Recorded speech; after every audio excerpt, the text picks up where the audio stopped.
Hello students, welcome to law excellence IAS academy. ఈరోజు మనం July 18 నాటి ఈనాడు న్యూస్ పేపర్లోని ఇంపార్టెంట్ కరెంట్ అఫైర్స్ గురించి చూద్దామండి.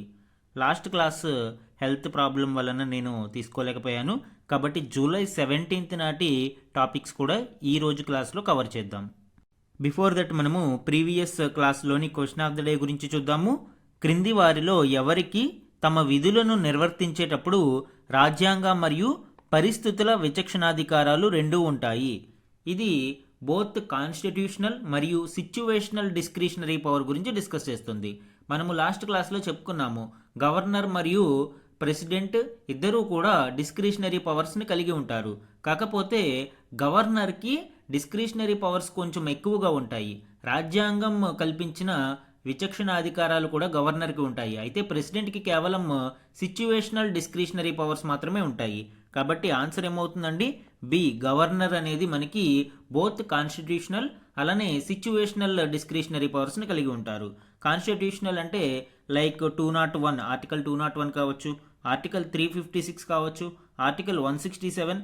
ఈ విధంగా గవర్నర్ కొన్ని రాజ్యాంగపరమైన విచక్షణాధికారాలు కలిగి ఉంటారు. వీటన్నిటి గురించి మనము క్లాస్లో డిస్కస్ చేస్తాము. సో ఇక్కడ ఆన్సర్ ఏమవుతుందండి? బి, గవర్నర్ అనేది correct answer. July 17 and 18 news పేపర్లోని important topics to be covered మనం చూస్తే, ఫస్ట్ వన్, వ్యవసాయ వృద్ధికి ధనధాన్య కృషి యోజన. ఈ ఆర్టికల్ ఇటీవల కేంద్ర ప్రభుత్వం క్యాబినెట్ భేటీలో నిర్ణయించిన ధనధాన్య కృషి యోజన అమలుకి సంబంధించిన కీ డీటెయిల్స్ని ఇక్కడ ఇవ్వడం జరిగింది అండి. ఇది గవర్నెన్స్ అలానే ఎకానమీ టాపిక్లో ఇంపార్టెంట్. సెకండ్ వన్, ఒక్కరోజు వ్యవధిలో 3 క్షిపణి పరీక్షలు. మనము ఆకాశ్ ప్రైమ్తో పాటు అగ్ని 1, పృథ్వీ 2 మిజైల్స్ని ఇటీవల సక్సెస్ఫుల్గా ప్రయోగించడం జరిగింది. దీనికి సంబంధించిన కీ డీటెయిల్స్ మనం చూద్దాం. ఇది డిఫెన్స్లో ఇంపార్టెంట్. థర్డ్ వన్, ఆర్ఐసి పునరుద్ధరణపై రష్యా చైనా ఆసక్తి. RIC regrouping, Russia India China గ్రూప్ని తిరిగి పునరుద్ధరించడానికి రష్యా చైనా కూడా ఆసక్తి చూపిస్తున్నాయి. ఇది ఇంటర్నేషనల్ రిలేషన్స్లో ఇంపార్టెంట్. ఫోర్త్ వన్, మహానగరాలకు ఉపరితల ఓజోన్ ముప్పు. ఈ ఆర్టికల్ గ్రౌండ్ లెవెల్ ఓజోన్ గురించి మరియు ఓజోన్ పొల్యూషన్కి సంబంధించిన కీ డీటెయిల్స్ డిస్కస్ చేయడం జరిగిందండి. ఇది మనకి ఎన్విరాన్మెంట్లో ఇంపార్టెంట్. ఫిఫ్త్ వన్, యూపీఐ విప్లవం, సామాన్యులే సారథులు. భారతదేశంలో గణనీయంగా పెరుగుతున్న డిజిటల్ ట్రాన్సాక్షన్స్ గురించి అలానే ఈ యూపీఐ రెవల్యూషన్ గురించి ఈ ఆర్టికల్లో వివరించడం జరిగింది.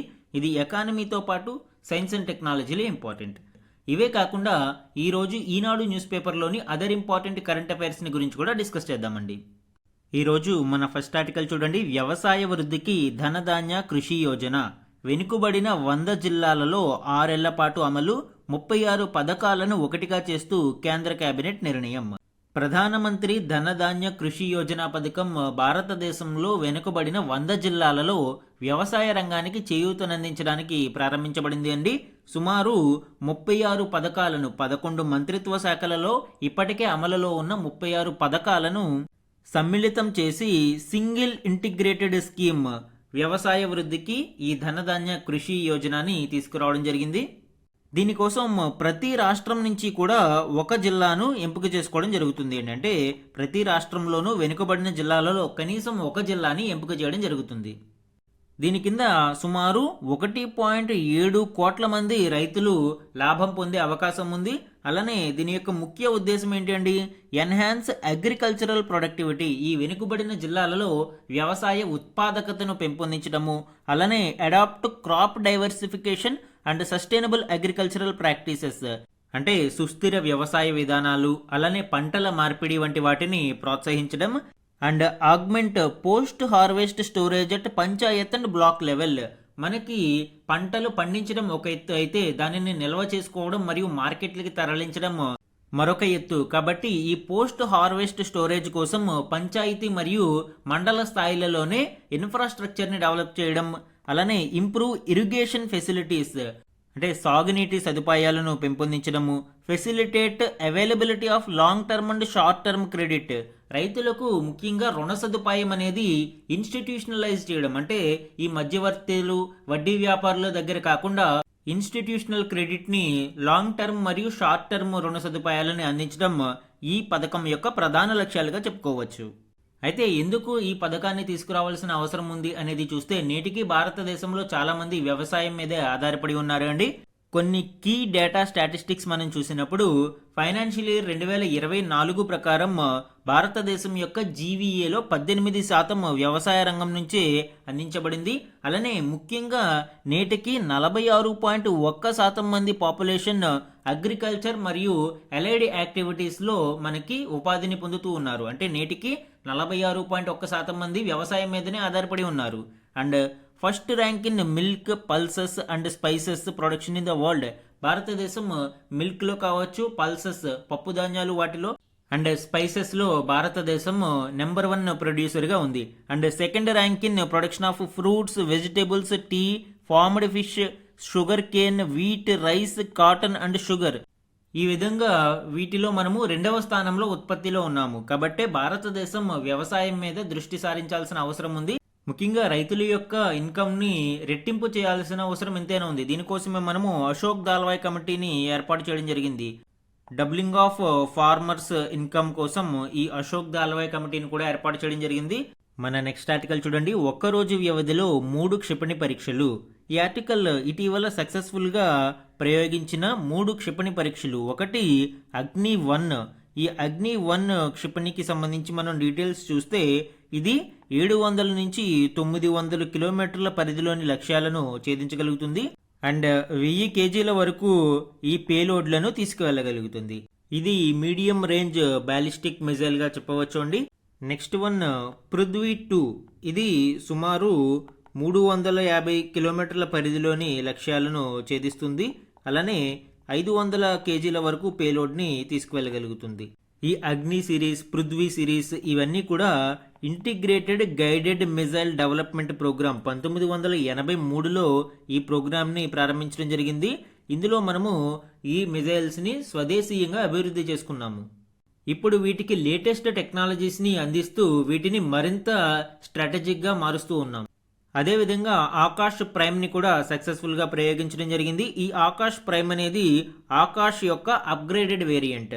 దీని యొక్క ముఖ్య ఉద్దేశం హై ఆల్టిట్యూడ్ ప్లేసెస్లో మనము గగనతల రక్షణ వ్యవస్థని అందించడం కోసం ఈ ఆకాష్ ప్రైమ్ వేరియంట్ని రూపొందించడం జరిగింది. ఇది medium range surface to air missile. అలానే దీని యొక్క ముఖ్య ఉద్దేశం air defence system for high altitude regions.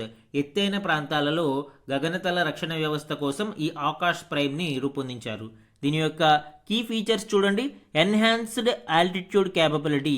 సుమారు 4500 మీటర్ల ఎత్తు వరకు మనకి ఈ గగనతల రక్షణ వ్యవస్థకు ఇది ఉపయోగపడుతుంది. అండ్ అలానే ఆల్ వెదర్ ఫంక్షనాలిటీ కావచ్చు, వెర్సటైల్ డిప్లాయ్మెంట్ అంటే mobile, semi mobile, static military ఇన్స్టాలేషన్స్లో కూడా దీనిని ఉపయోగించవచ్చు. And armed forces feedback integration. దీనిని ఆర్మ్డ్ ఫోర్సెస్ యొక్క ఫీడ్బ్యాక్ ఆధారంగా అప్గ్రేడ్ చేయడం జరిగింది. సో ఈ విధంగా ఈ ఆకాష్ ప్రైమ్ అనేది one of the upgraded variant of Akash missile సిస్టమ్గా చెప్పవచ్చు. మన నెక్స్ట్ ఆర్టికల్ చూడండి. ఆర్ఐసి పునరుద్ధరణపై రష్యా, చైనా ఆసక్తి. ఈ article Russia, India, China regrouping కోసం రష్యా, చైనా ఆసక్తిని కనబరుస్తుండడం చూడవచ్చు అండి. దీనికి సంబంధించిన కీ డీటెయిల్స్ ఇప్పుడు చూద్దాం. ఈ ఆర్ఐసి అనేది రష్యా, ఇండియా, చైనా యొక్క ఒక త్రైపాక్షిక కూటమి అండి.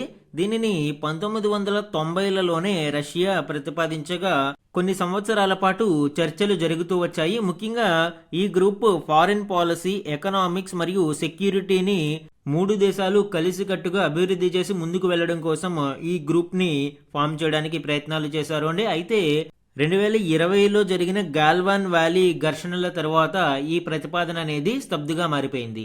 ఇప్పుడు తిరిగి రష్యా దీనిని పునరుద్ధరించడానికి ప్రయత్నం చేస్తూ ఉండగా చైనా కూడా దానికి అంగీకారం తెలిపింది.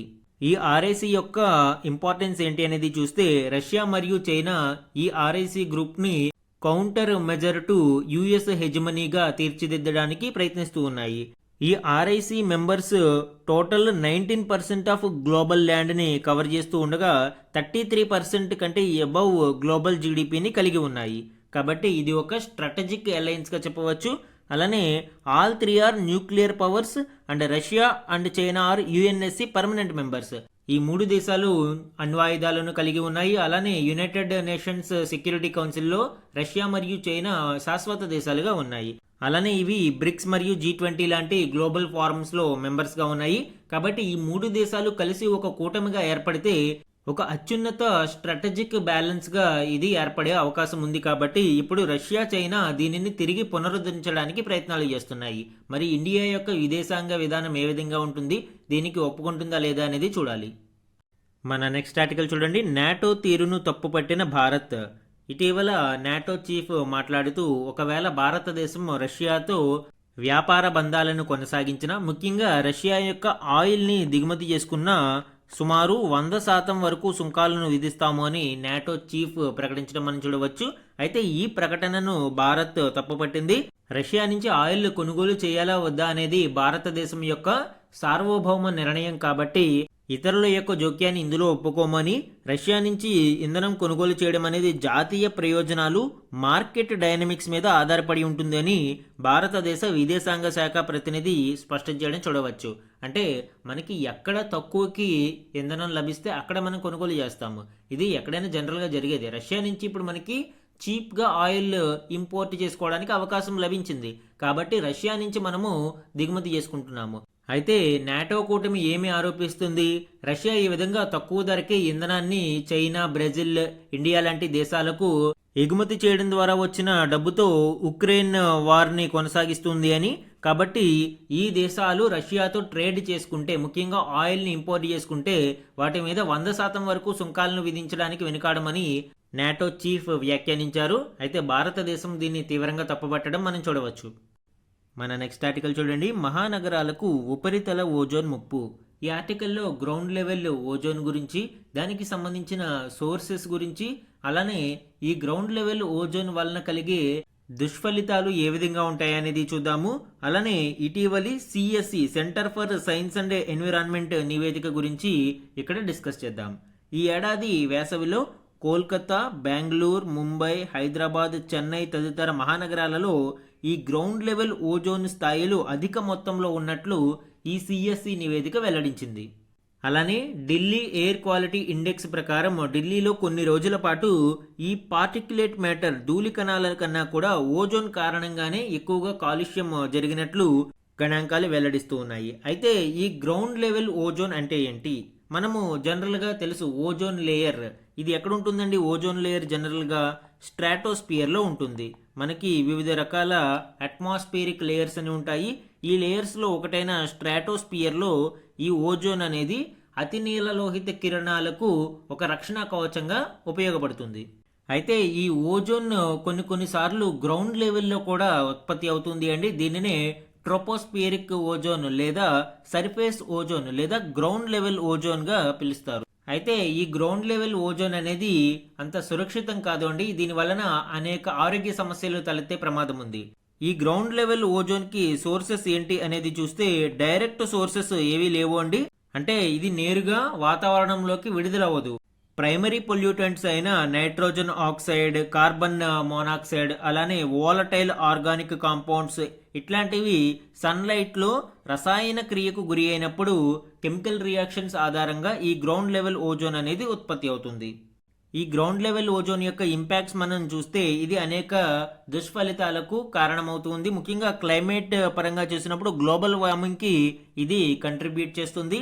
అలానే హెల్త్ పరంగా మనం చూసినప్పుడు సుమారు 1 మిలియన్ ప్రజలు ఈ గ్రౌండ్ లెవెల్ ఓజోన్ కారణంగా ప్రతి ఏటా ఇక్కడ మృత్యువాత పడుతూ ఉన్నారు.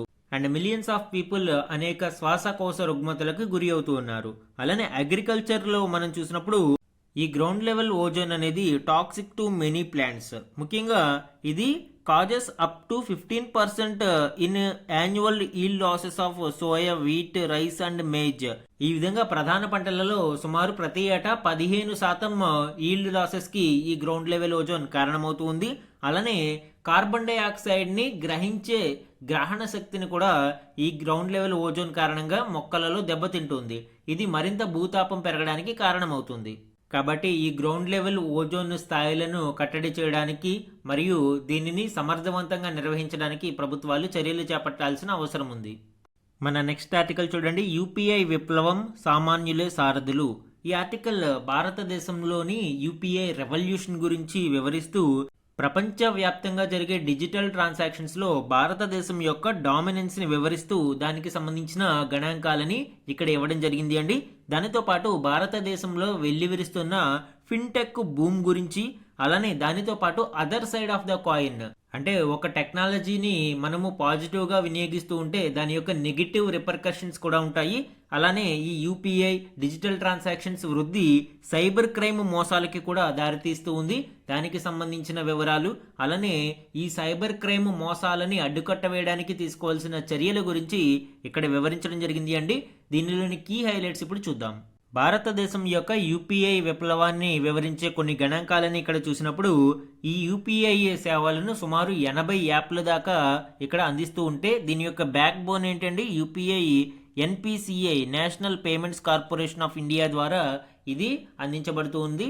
ఈ ఎన్పిసిఐ యూపీఐ సేవల చెల్లింపుల ద్వారా ఈ ఏడాది 1552 కోట్ల లాభాలను ఆర్జించింది. ఇది లాస్ట్ ఇయర్తో పోలిస్తే 42% అధికంగా లాభాలను ఆర్జించడం చూడవచ్చు. అలానే ఈ యూపీఐ ట్రాన్సాక్షన్స్ భారతదేశంలో రోజు రోజుకి క్రమంగా పెరుగుతూ ఉన్నాయి. అండ్ హైయెస్ట్ మనం చూసినప్పుడు 2025 మేలో సుమారు 25 లక్షల కోట్ల విలువ గల ట్రాన్సాక్షన్స్ ఈ యూపీఐ ద్వారా చూడవచ్చు. అలానే దీని యొక్క వాల్యూమ్ వచ్చి సుమారు 1866 కోట్ల ట్రాన్సాక్షన్స్ ని మనము ఈ యూపీఐ ద్వారా కేవలం మే 2025లోనే చూడవచ్చు. అండ్ ఈ డిజిటల్ ట్రాన్సాక్షన్ సేవలు అందించే ఫిన్టెక్ కంపెనీలు గణనీయంగా వృద్ధి చెందుతూ ఉన్నాయి. ఈ ఫిన్టెక్ బూమ్ 2032 నాటికి సుమారు 99,045 కోట్ల డాలర్లకు చేరే అవకాశం ఉంది అని కొన్ని అధ్యయనాలు వెల్లడిస్తూ ఉన్నాయి. అయితే ఈ సాంకేతికతను మనం అందిపుచ్చుకుని ముందుకు వెళ్ళడానికి ప్రభుత్వాలు మరింత చేయూతని అందించాల్సిన అవసరం ఉంది. అలానే ఈ యూపీఐ కేవలం భారతదేశానికే పరిమితం కాకుండా నేడు ఫ్రాన్స్, యుఏఈ, సింగపూర్ లాంటి 7 దేశాలలో సేవలను విస్తరిస్తూ ఉంది. అండ్ 2028 నాటికి సుమారు 20 దేశాలలో సేవలను విస్తరించడానికి ప్రభుత్వం కృషి చేస్తూ ఉంది. ముఖ్యంగా సార్క్ దేశాలు, బ్రిక్స్ ప్లస్ కూటమిలో ఈ యూపీఐ సేవలను విస్తరించడం ద్వారా ఎకనామిక్ డిప్లొమసీ అంటే ఆర్థిక దౌత్యపరమైన విధానాలకు భారతదేశం బాటలు వేసే అవకాశం ఉంది. తద్వారా ఒక సాఫ్ట్ పవర్ డిప్లొమసీని భారతదేశం పెంపొందిస్తుంది. అయితే ఇదంతా బాగానే ఉన్నా కూడా ఈ డిజిటల్ ట్రాన్సాక్షన్స్ రెవల్యూషన్ కారణంగా సైబర్ మోసాలు కూడా రోజు రోజుకి తీవ్రమవుతూ ఉన్నాయండి. 2014 నుంచి 2024 అంటే 10 సంవత్సరాల కాలంలో మనము ఈ సైబర్ మోసాలకి సంబంధించిన విలువ చూసినప్పుడు 63,315 కేసులు నమోదవగా అది 733 కోట్ల మేర నష్టం చేకూర్చింది. కాబట్టి ఈ సైబర్ మోసాలను అరికట్టడానికి ప్రభుత్వాలు ప్రణాళికను రూపొందించాలి. అప్పుడు మాత్రమే ఈ ఫిన్టెక్ రంగము మరియు డిజిటల్ ట్రాన్సాక్షన్స్ అనేవి మరింత విస్తృతమవుతాయి. మన నెక్స్ట్ ఆర్టికల్ చూడండి. తెలంగాణకు 2 స్వచ్ఛ అవార్డులు, ఏపీకి 5 పురస్కారాలు. ఇవి స్వచ్ఛ సర్వేక్షణ్ అవార్డ్స్కి సంబంధించి బోత్ తెలంగాణ మరియు ఆంధ్రప్రదేశ్ రాష్ట్రాలు పొందిన అవార్డుల గురించి వివరిస్తుంది అండి. ఇది తెలంగాణ మరియు ఆంధ్రప్రదేశ్ కరెంట్ అఫైర్స్లో ఇంపార్టెంట్. స్వచ్ఛ సర్వేక్షణ్ 2024-25లో భాగంగా తెలంగాణ 2 అవార్డులను కైవసం చేసుకుంది. స్పెషల్ కేటగిరీలో పరిశుభ్రమైన కంటోన్మెంట్గా సికింద్రాబాద్ తొలి స్థానాన్ని దక్కించుకుంది. అలానే promising Swachh Shahar of state విభాగంలో గ్రేటర్ హైదరాబాద్ అవార్డును సొంతం చేసుకుంది. అలానే ఏపీకి ఇందులో 5 పురస్కారాలు లభించాయండి. ఈ స్వచ్ఛ సర్వేక్షణ్ 2024-25 పోటీలో ఏపీ 5 అవార్డులు కైవసం చేసుకుంది. 10 లక్షల జనాభా పైపడిన నగరాల సూపర్ స్వచ్ఛ లేగ్ కేటగిరీలో విజయవాడ, అలానే 3 నుంచి 10 లక్షల జనాభా కేటగిరీలో గుంటూరు అండ్ 3 లక్షల లోపు జనాభా విభాగంలో తిరుపతి ఈ పురస్కారాలను గెలుచుకున్నాయి. ప్రత్యేక కేటగిరీలో GVMC Visakhapatnam, promising Swachh Shahar of the state కేటగిరీలో రాజమహేంద్రవరం మినిస్టీరియల్ అవార్డులను సొంతం చేసుకున్నాయి. ఇవన్నీ కూడా మనకి రీజనల్ కరెంట్ అఫైర్స్లో ఇంపార్టెంట్ అండి. దీనికి సంబంధించిన డేటా నోట్ చేసుకోండి. అలానే జాతీయ స్థాయిలో మనం చూసినప్పుడు ఈ స్వచ్ఛ సర్వేలో జాతీయ స్థాయిలో మధ్యప్రదేశ్కు చెందిన ఇండోర్ వరుసగా 8వసారి పరిశుభ్ర నగరంగా అవార్డు సొంతం చేసుకుంది. తరువాత వరుసలో సూరత్, నవీ ముంబై, విజయవాడలో నిలిచాయి. సో ఇది 2024-25 స్వచ్ఛ సర్వేక్షణ అవార్డులకు సంబంధించిన కీలక డీటెయిల్స్. ఈరోజు question and answer type current affairs మనం చూసినప్పుడు జనతా కీ కహానీ మేరీ ఆత్మకథ అనేది ఏ ప్రముఖుడి ఆత్మకథ? Answer Haryana governor Bandaru Dattatreya. బండారు దత్తాత్రేయ గారి ఆత్మకథ జనతా కీ కహానీ మేరీ ఆత్మకథ. దీనిని ఇటీవల ఉపరాష్ట్రపతి జగదీప్ ధన్కడ్ గారు ఆవిష్కరించడం జరిగింది. Next one and very important one. భారత రిజిస్ట్రార్ జనరల్ సెన్సస్ కమిషనర్ విడుదల చేసిన తాజా గణాంకాల ప్రకారం దేశంలో 2018-20లో లక్ష సజీవ జననాలకు 97గా ఉన్న ప్రసూతి మరణాల నిష్పత్తి ఎంఎంఆర్ మెటర్నిటీ మార్టాలిటీ రేట్ 2019-21 నాటికి ఎంతకు తగ్గింది? ఆన్సర్ 93. సో మనము 97 నుంచి 93కి తగ్గించడం జరిగింది. మన టార్గెట్ ఎంతండి? 2030 నాటికి 1,00,000 ప్రసవాలలో 70 మరణాల వరకు తగ్గించాలి అని మనము లక్ష్యంగా నిర్దేశించుకున్నాం. Next important one. ప్రపంచ వలస పక్షుల దినోత్సవాన్ని ఏటా ఎప్పుడు నిర్వహిస్తారు? ఏటా ఇది 2 సార్లు నిర్వహిస్తారు. మే మరియు అక్టోబర్ నెల 2వ శనివారాలలో దీనిని ప్రతి ఏటా 2 సార్లు నిర్వహిస్తారు. ఈ ఏడాది థీమ్ వచ్చి creating bird friendly cities and communities అనేది ఈ ఏడాది ఈ వలస పక్షుల దినోత్సవం యొక్క థీమ్గా చెప్పవచ్చు. ఈరోజు మన క్వశ్చన్ ఆఫ్ ద డే గురించి చూడండి. ఓజోన్ కాలుష్యం అనేది ఏ పొరలలో ఓజోన్ ఉనికిని సూచిస్తుంది? అంటే ఏ పొరలో ఓజోన్ ఉంటే దానిని ఓజోన్ కాలుష్యంగా పిలుస్తారు అనేది ఇక్కడ క్వశ్చన్. దీనికి సంబంధించిన డీటెయిల్స్ ఈరోజు మనం చూసాము. సో ఇక్కడ 4 ఆప్షన్స్ని ఇవ్వడం జరిగింది అండి. ఇందులో కరెక్ట్ ఆప్షన్ని ఐడెంటిఫై చేసి ఆన్సర్ని కమెంట్ సెక్షన్లో కమెంట్ చేయండి. ఇది ఈరోజు ఈనాడు న్యూస్ పేపర్లోని ఇంపార్టెంట్ కరెంట్ అఫైర్స్ మీద daily analysis. Thank you for watching.